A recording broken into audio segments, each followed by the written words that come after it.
सिद्धांत के प्रतिपादक चरम तीर्थंकर श्रवण भगवान महावीर स्वामी के चरणों में कोटि कोटि वंदन करते हुए एक भवावतारी चर्चा चक्रवर्ती भीष्म प्रतिज्ञाधारी अखंड बाल ब्रह्मचारी आचार्य सम्राट पूज्य श्री जयवंत जी महाराज साहब के चरणों में कोटि कोटि वंदन करते हुए उन्हीं के 11वें पंडितधर आचार्य सम्राट पूज्य श्री शुभचंद्र जी महाराज साहब के चरणों में कोटि कोटि वंदन। जय गच्छाधिपति व्याख्यान वाचस्पति उग्र विहारी वचन सिद्ध साधक 12वें पंडितधर आचार्य प्रोषि शुभचंद्र जी महाराज साहब मेरे अनंत आस्था के आयाम मम जीवन उद्धारक परम पूज्य गुरुदेव डॉक्टर श्री पदम चंद्र जी महाराज साहब के चरणों में कोटि कोटि वंदन करते हुए सभी गुरु भगवंतों के चरणों में वंदन करते। गुरुदेव की आज्ञा से आपका बंधुओं, अनंत अनंत ज्ञानी सर्वज्ञ सर्वदर्शी तीर्थंकर प्रभु महावीर स्वामी, जिन्होंने संसार के भव्य प्राणियों को जिनवाणी के माध्यम से संयोग और वियोग से ऊपर उठने का संदेश दिया। उत्तराध्ययन सूत्र के प्रथम अध्ययन की प्रथम गाथा के अंदर कहा संयोग विपमुखसा अनाधार सविपूर्ण। आत्मबंधुओं, ज्ञानी जन ने कहा, अगमकारों ने कहा, प्रभु महावीर स्वामी कह रहे हैं कि जो संयोग से विप्र मुक्त हो जाते हैं वही साधक अणगार की श्रेणी में आता है। आत्मबंधु, ये जो संसार का चक्र है, ये संसार का चक्र संयोगों से ही है।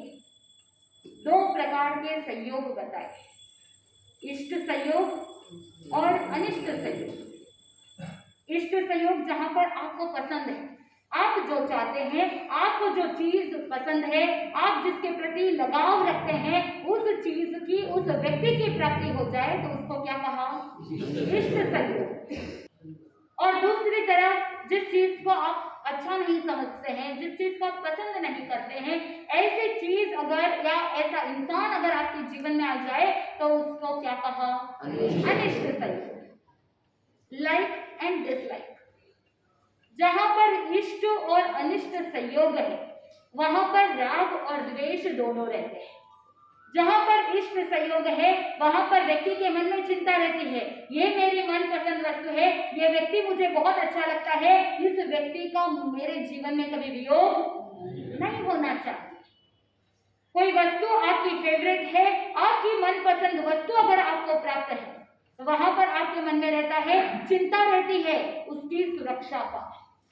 आप उसकी सेफ्टी के लिए, उसके सिक्योरिटी के लिए आप निरंतर तल्लीन रहते हैं, सोचते रहते हैं क्या करूं जिसकी वजह से मेरा घर सेफ हो, क्या करूं जिसकी वजह से मेरे घर की जितनी भी सामग्री है, उपाधि है, उपकरण है, वो सभी कुछ सिक्योर्ड रहे। इसीलिए आप क्या करते हैं? साधन इकट्ठा करते हैं। यानी जन कहते हैं कि जितने ज्यादा साधन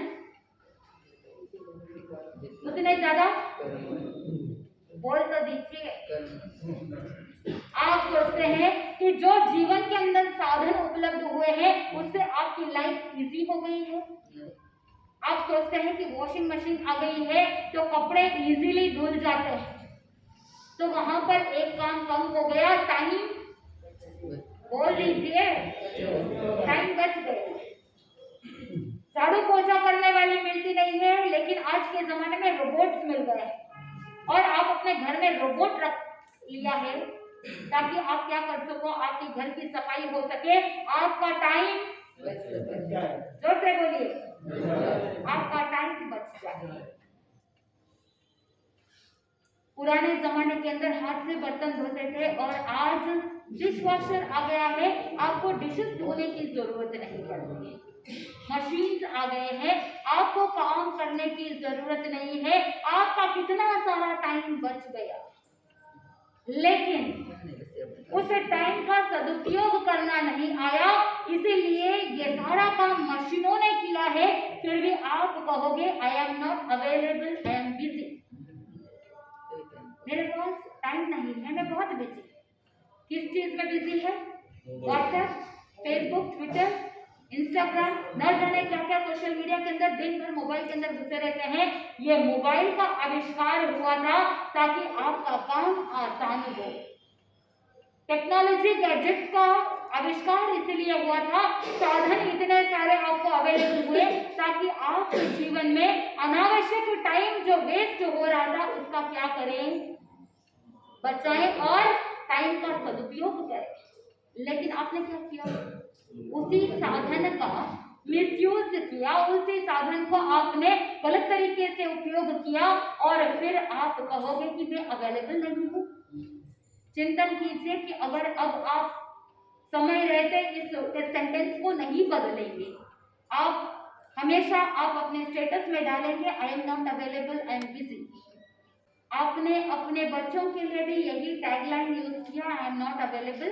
फिर जब बुढ़ापा आएगा तब आपका बच्चा आपको कहेगा मम्मी मैं आपके लिए अवेलेबल नहीं हूँ। आप बिजी है, न जाने क्या क्या करने के अंदर बिजी है, लेकिन आने वाले समय में अगर आपने समय रहते समय नहीं दिया तो आपका बच्चा आपको समय नहीं देगा। तो आप बताइए कि साधन जितने ज्यादा है उतना आराम ज्यादा है, या जितने ज्यादा साधन उतना ज्यादा टेंशन? आत्मबंध हो। लेकिन आपको तो मोबाइल बड़ा पसंद है, आप सोचते हैं कि लेटेस्ट मॉडल कौन सा आया है, हर 6 महीने में आपके मोबाइल का मॉडल बदल जाता है, ज्यादा कुछ फर्क नहीं रहता, पुराने वर्जन और नए वर्जन में दोनों में ज्यादा अंतर नहीं, लेकिन फिर भी आपको तो क्या करना है, अपने साधन को दूसरों को दिखाना है, और इसी दिखावा दिखावी के चक्कर में आप बहुत ज्यादा साधन इकट्ठे कर लेते हैं और इष्ट सहयोग भी हो गया, लेकिन फिर भी चिंता लगी रहती है। अगर 10-15 हजार का मोबाइल है तो आपको चिंता नहीं रहती, आप कहीं भी रख दोगे। अगर गुम भी हो जाए तो आपको चिंता रहती है क्या? कोई बात नहीं, 8-10 हजार का ही मोबाइल का नया ले लेंगे। वही अगर 1 लाख रुपए का मोबाइल हो तो ध्यान कहाँ रहेगा आपका? मोबाइल। जिनवाणी सुन रहे हैं लेकिन मोबाइल वहां साइड में रखा हुआ है, आपका माइंड किधर जाएगा? मोबाइल में। कहीं कोई उठा के लेके तो नहीं चला जाएगा। आत्मबंधु, जितने ज्यादा साधन उतना ज्यादा सुरक्षा की चिंता, और उसी संरक्षण की चिंता के दौरान जीव राग द्वेष के अंदर चला जाता है। इसीलिए इष्ट सहयोग भी जीवन के लिए अच्छा नहीं है।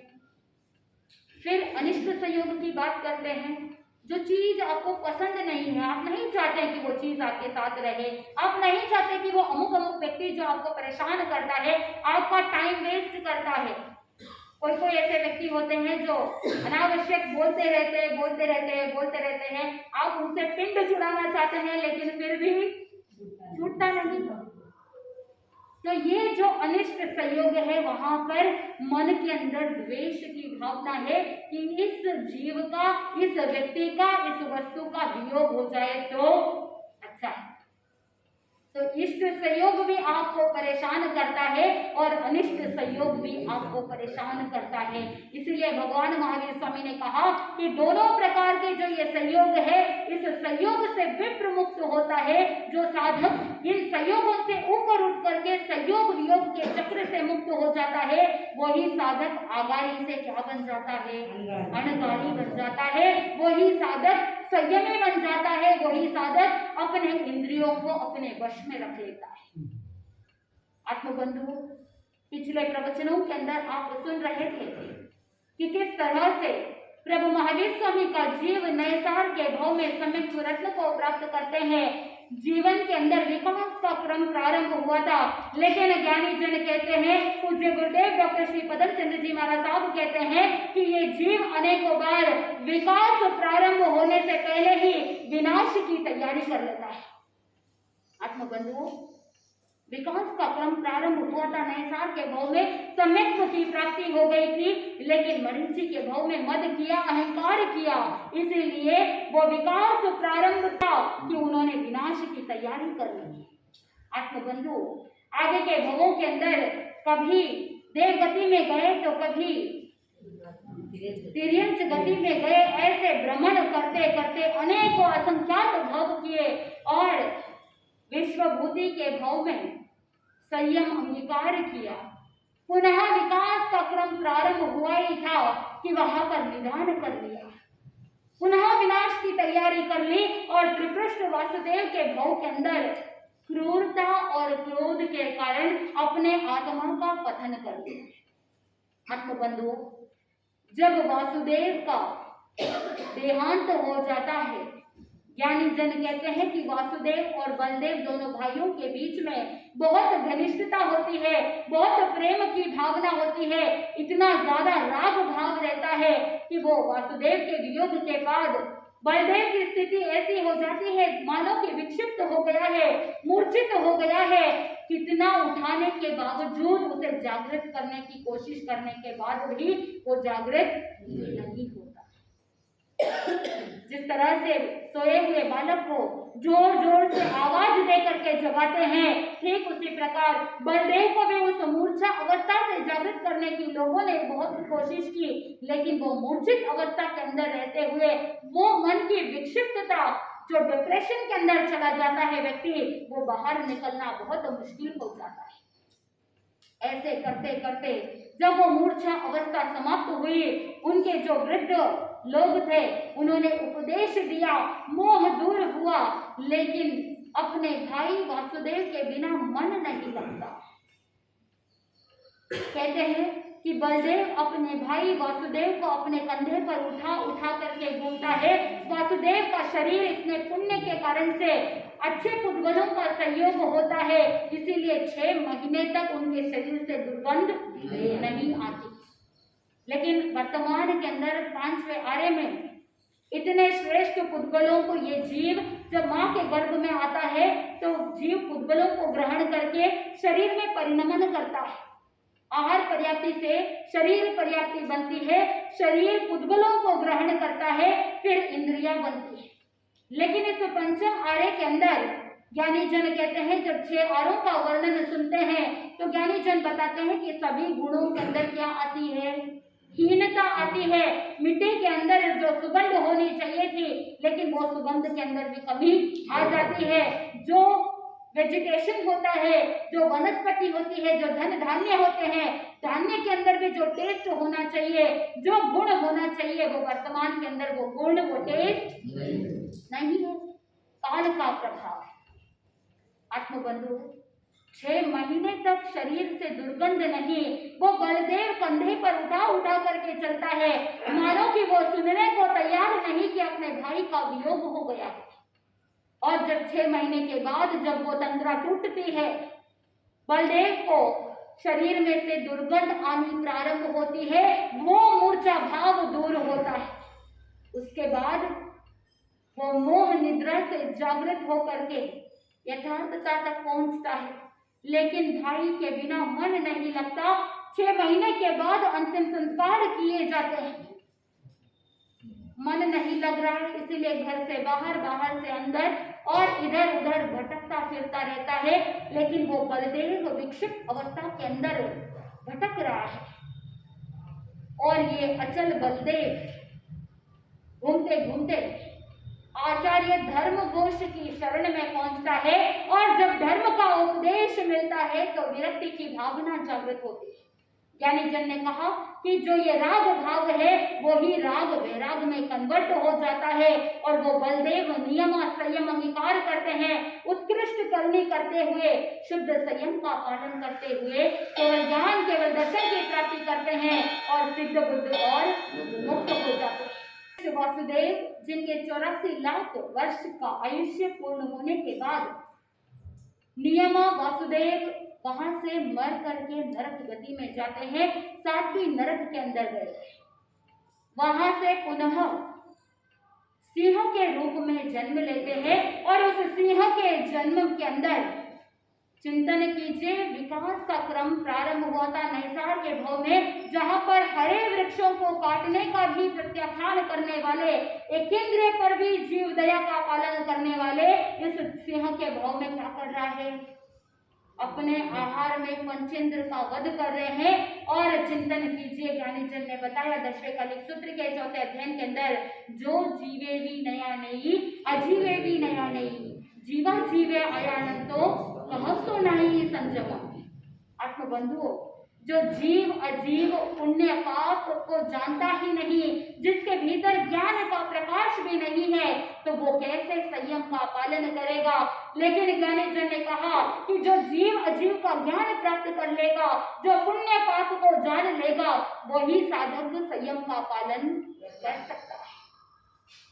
कहीं कहीं पर उल्लेख मिलता है कि सिंह के भव में मुनिराज का सहयोग प्राप्त हुआ था और मुनिराज ने बोध दिया और उसी बोध को प्राप्त करने के बाद उस सिंह ने संकल्प किया। ज्ञानी जन कहते हैं कि तिर्यंच गति और मनुष्य गति, ये दो गति ऐसी है जहां पर श्रावक के व्रतों को अंगीकार किया जा सकता है, लेकिन चारित्र धर्म के लिए तो सिर्फ मनुष्य गति ही चाहिए।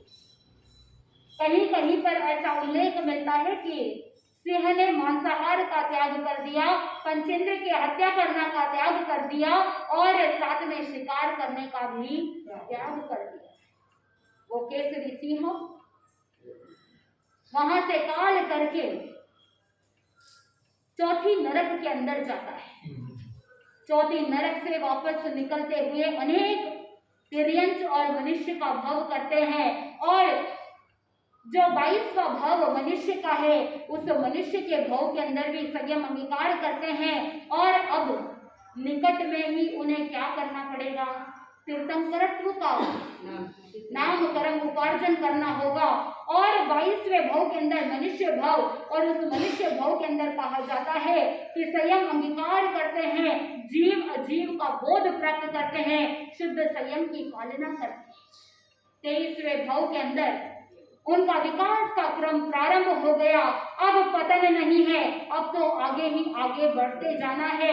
23वें भाव के अंदर पूर्व महाविदेश क्षेत्र के अंदर मूका नगरी, और उस मूका नगरी के अंदर धनंजय नाम का राजा और धारिणी नाम की रानी, कालांतर के अंदर धारिणी रानी ने 14 स्वप्न देखे। किन किन की माता 14 स्वप्न देखती है?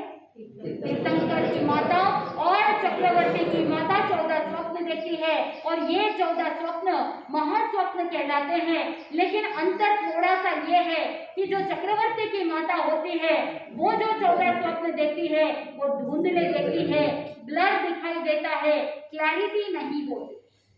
लेकिन जो तीर्थंकर की माता होती है वो जो 14 स्वप्न देखती है वो एकदम क्लियर और स्पष्ट दिखाई देते हैं।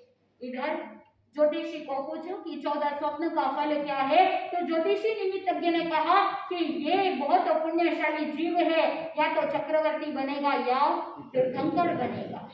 आत्मबंधु, जैसे जैसे यौवन अवस्था को प्राप्त किया, यथा नाम तथा गुण नाम रखा गया प्रिय मित्र, और जैसे ही प्रिय मित्र नाम रखा गया, सभी जीवों के प्रति प्रेम भाव था, मैत्री की भावना थी, और यौवन अवस्था को प्राप्त किया। बहुत साहसी था, पराक्रमी था, और सभी के प्रति प्रेम भाव की ओर आगे बढ़ रहा था। और जैसे ही समय रहते उसके पिता धनंजय ने प्रिय मित्र को उत्तराधिकारी बना दिया और आराम से राज्य कर रहे हैं। राज्य करते करते चक्रवर्ती पद प्राप्त करने का समय निकट आ गया था, और जब आयुधशाला के अंदर चक्र रत्न की प्राप्ति हो जाती है उस समय वो इंडिकेशन है कि चक्रवर्ती बनने का समय निकट आ चुका है। और जब चक्र रत्न प्राप्त होता है उस समय वो 6 खंड को साधने के लिए यात्रा प्रारंभ करते हैं। आत्मबंधुओं, 6 खंड को साधने के बाद वो चक्रवर्ती बन जाते हैं। पहले ही ऋषभदेव भगवान ने भरत चक्रवर्ती को भविष्यवाणी की थी कि जो मरीचि है वो मरीचि का जीव ही आगे चल करके श्रीकृष्ण वासुदेव बनेगा और आगे चल करके प्रियमित्र चक्रवर्ती भी बनेगा। और जैसा बताया गया था वैसे ही प्रियमित्र भी क्या बन गए? चक्रवर्ती बन गए। इधर चक्रवर्ती तो बन गए जिनके पास, जिनकी सेवा में 9 निधियां, 14 महारत्न, जो सेवा के अंदर 32,000 मुकुटबंद राजा, हजारों देवी देवता सेवा के अंदर रत्न, और लाखों करोड़ों सेवक जो सेवा करने के अंदर तत्पर है, 64,000 जिनकी रानियां, लेकिन किसी के प्रति कोई भी आसक्ति भाव नहीं है। ज्ञानी जन कहते हैं राजेश्वरी तो नरकेश्वरी। अगर चक्रवर्ती पने के अंदर ही पूरा जीवन व्यतीत कर लेते हैं तो उनके लिए नरक का द्वार खुला है। लेकिन अगर चक्रवर्ती संयम अंगीकार कर लेते हैं, चेकल जीवों को अभिदान दे देते हैं, सभी प्रकार के आरंभ परिग्रह का त्याग कर लेते हैं, तो वो अपने जीवन में उत्थान की ओर आगे बढ़ सकते हैं। और अगर उत्कृष्ट करने करते हैं तो वो निकट भाव के अंदर मोक्षगामी बन सकते हैं।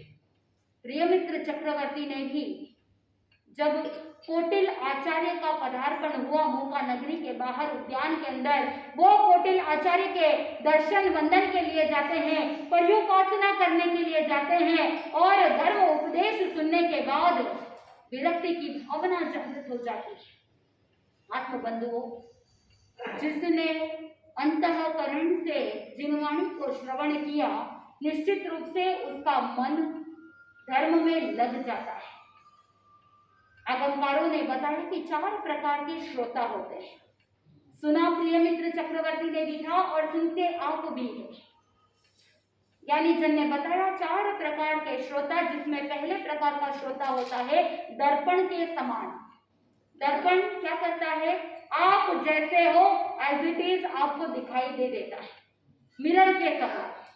ठीक उसी प्रकार कुछ श्रोता ऐसे होते हैं जो दर्पण के समान होते हैं, जैसा सुना वैसा वापस बता देते हैं, जैसा सुना है वैसे ही स्वीकार करते हैं, हाँ मैंने ऐसा सुना है। आप आगम के अंदर देखते हैं जो 5वें पट्टधर सुधर्मा स्वामी जम्बू स्वामी को जब वांछनी देते हैं, उस समय कभी ये नहीं कहते कि मैं बोल रहा हूं और तुम सुनो, ऐसा कभी नहीं कहा। सुधर्मा स्वामी ने जम्बू स्वामी को हमेशा यही कहा, जैसा मैंने भगवान महावीर स्वामी से सुना वैसा ही मैं कहता हूँ। तो एक प्रकार के श्रोता ऐसे होते हैं जो दर्पण के समान होते हैं, जो कभी किंतु परंतु नहीं करते। दूसरे प्रकार के श्रोता होते हैं ध्वजा के समान। जो ध्वजा फहराती है वो ध्वजा आगे पीछे हवा के कारण से होती है। तो कुछ श्रोता ऐसे होते हैं जो जिनवाणी सुनते हैं लेकिन व्रत प्रत्याख्यान ग्रहण करने के अंदर आगे पीछे होते हैं। लेना चाहिए नहीं लेना चाहिए, करूं या नहीं करूं, ये द्वंद्व उनके अंदर चलता रहता है। तो दूसरे प्रकार के जो श्रोता होते हैं वो ध्वजा के समान होते हैं। आगमकारों ने बताया कि तीसरे प्रकार के जो श्रोता होते हैं वो स्तंभ के समान होते हैं।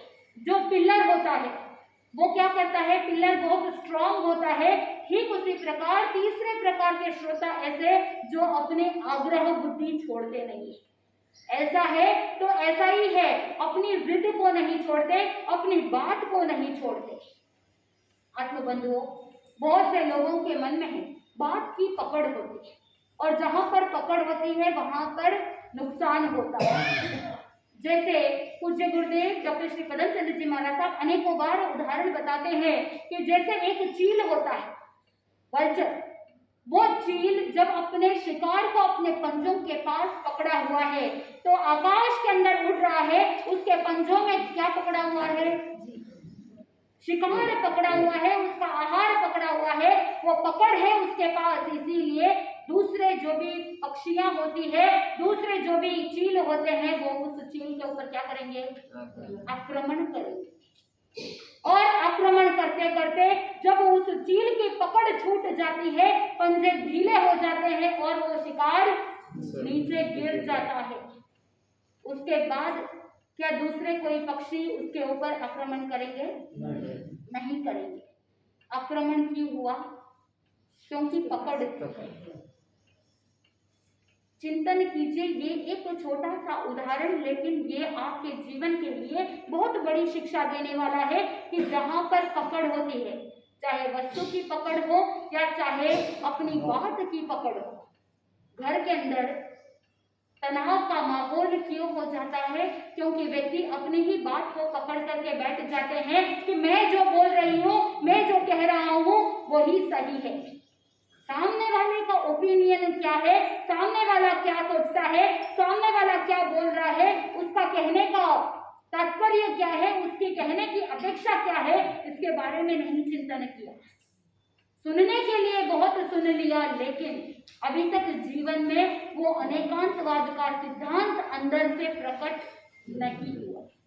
अगर चिंतन करते कि हर एक व्यक्ति की बुद्धि बल सेम नहीं होता। मैं जिस तरह से कह रहा हूँ, मैं जिस अपेक्षा से कहना चाह रहा हूँ, जरूरी नहीं है कि उसी अपेक्षा से सामने वाला भी समझे। अगर ये चिंतन आ जाता तो घर के अंदर कभी वो बात की पकड़ नहीं होती, और जहाँ पर पकड़ नहीं वहां पर आक्रमण भी नहीं है। नहीं तो घर के अंदर एक दूसरे के दुश्मन बन करके बैठ जाते हैं, और वो घर नहीं युद्ध भूमि बन जाता है, वो घर परिवार नहीं वो रणभूमि बन जाता है। आत्मबंधु, घर को घर बनाए रखना किसकी जिम्मेदारी? किसकी जिम्मेदारी? स्वयं की जिम्मेदारी है, क्योंकि अनेकों बार धर्म श्रवण करते हैं और घर जाने के बाद आपका वो तांडव वाला रूप देखने को मिलता है, तो बच्चे भी सोचते हैं कि मम्मी तो पहले जैसी थी वैसी ही है, धर्म स्थान में जाती है, सामायिक करती है, प्रवचन सुनती है, इतनी अच्छी अच्छी बातें सुनती है, लेकिन स्वभाव के अंदर कोई परिवर्तन नहीं है, जैसे थे। आप ही बोल रहे हैं। घड़ा चीखना होता है तो उसके ऊपर कितना भी पानी डाल दो, पानी ग्रहण नहीं करेगा। वही अगर कच्चा घड़ा है तो वो पानी को पूरा सौंप लेता है। आप किस तरह के घड़े हैं? स्वयं को ही चिंतन करना है। अगर आप चीखने घड़े हैं तो फिर कितना भी कुछ भी कह दो, इधर से बोला और दूसरे कान से निकाल दिया। वो कब करना है? वो भी जरूरी है। कब करना है? जब कोई ऐसी परिस्थिति आ रही है जहां पर क्लेश हो सकता है, जहां पर बात का बतंगड़ हो सकता है, ऐसी परिस्थिति में क्या करना चाहिए? घर के अंदर बहुत बार अनेक ऐसी बातें होती है जिसको एक कान से सुन करके दूसरे कान से क्या कर देना, निकाल देना। हम आपको प्रारंभ से यही कह रहे हैं, जो कार्य करने योग्य है वो तो करते नहीं, और जो ग्रहण करने योग्य है वो तो करते नहीं, और जो छोड़ने योग्य है उसको क्या कर रहे हैं? ग्रहण कर रहे हैं। उल्टी रीत चलाएंगे तो घर के अंदर भी सब कुछ विपरीत होता जाएगा। इसलिए ज्ञानी जन ने कहा कि उल्टी रीत कभी नहीं करना और उल्टी गंगा भी कभी नहीं बहाना। सीधे सीधे रखते रखते चलेंगे तो जीवन सुखमय बन जाएगा। ठीक उसी प्रकार चौथे प्रकार के श्रोता होते हैं कांटे के समान। एक ऐसा श्रोता होता है जो कांटे के समान होता है, यानी जिससे सीखा, जिससे सुना, उसी के सामने क्या करते हैं? वापस उल्टा बोलते हैं। तो ये कांटे के समान श्रोता होते हैं। तो पहले प्रकार का श्रोता दर्पण के समान, दूसरा ध्वजा और तीसरा स्तंभ और चौथा कांटे के समान। स्वयं को चिंतन करना है कि आप किस प्रकार के श्रोता है। अगर दर्पण के समान होते तो ज्ञान का कभी अहंकार नहीं होता। जैसे सुधर्मा स्वामी ने कहा कि मैंने प्रभु महावीर स्वामी से जैसा सुना है वैसा मैं कहता हूँ। त्रिभेदी शब्द जब उपयोग में लिया जाता है उसका मतलब यही है कि जैसा मैंने सुना है वैसा मैं आगे से आगे पाठानुपाठ ज्ञान की धारा बहती जाती है, वहां पर कभी मेरेपन की भावना नहीं आती। ऐसे ही अगर आपने भी अपने चिंतन को यथार्थ बना लिया होता तो वहां पर आपके आत्मा का भी कल्याण हो जाता। देशना सुनी प्रिय मित्र चक्रवर्ती ने विरक्ति की भावना जागृत हो गई और तुरंत ही संयम अंगीकार कर लेते हैं। अपने पुत्र को दायित्व सौंप करके राज्य 6 खंड का नाथ अब क्या बन गया है? अणवार बन गया है। वो प्रिय मित्र चक्रवर्ती प्रिय मित्र अणवार बन जाता है। उत्कृष्ट करनी करते हुए निरंतर उत्तरोत्तर आगे बढ़ते हुए अपनी आत्मा की साधना करी और वहां से काल करके महाशुक्र नाम के देवलोक के अंदर जाते हैं। और आत्मबंधुओं, अब 25वां भाव बहुत ही महत्वपूर्ण है, क्योंकि ज्ञानी जन कहते हैं कि जो तीर्थंकर होते हैं वो तीसरे भाव में तीर्थंकर नाम कर्म का उपार्जन करते हैं। तीर्थंकर की पदवी कैसे प्राप्त की, उन्होंने किस तरह की साधना की जिसके कारण से उन्हें तीर्थंकर नाम कर्म का उपार्जन हुआ। और साथ में हमें ये भी चिंतन करना है कि जितने भी मनुष्य भाव हुए आपने देखा भाव के अंदर उन्होंने संयम लिया, क्योंकि जो मोक्ष की यात्रा होती है वो सिर्फ एक भाव की नहीं, अनेक भवों की यात्रा है।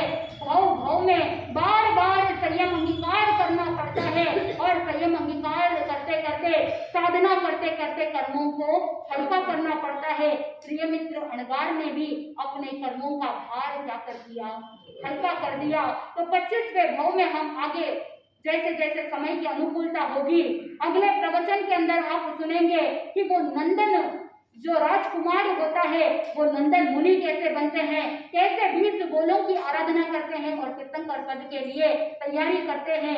ठीक उसी प्रकार आप भी अपने धर्म श्रवण को यथार्थ बनाएं, अर्थ को समझे और समझ करके जीवन में उतारने का प्रयास करेंगे, तो आप भी कर्मों के भार से हल्के होते जाएंगे और एक दिन अगुरु लघु की परिस्थिति को प्राप्त करते हुए सिद्ध बुद्ध और मुक्त हो जाएंगे, मोक्ष की मंजिल को प्राप्त करेंगे, तो आनंद की प्राप्ति होगी। इसी मंगल भावना के साथ आनंदी आनंद बोले श्री जैन धर्म की जय।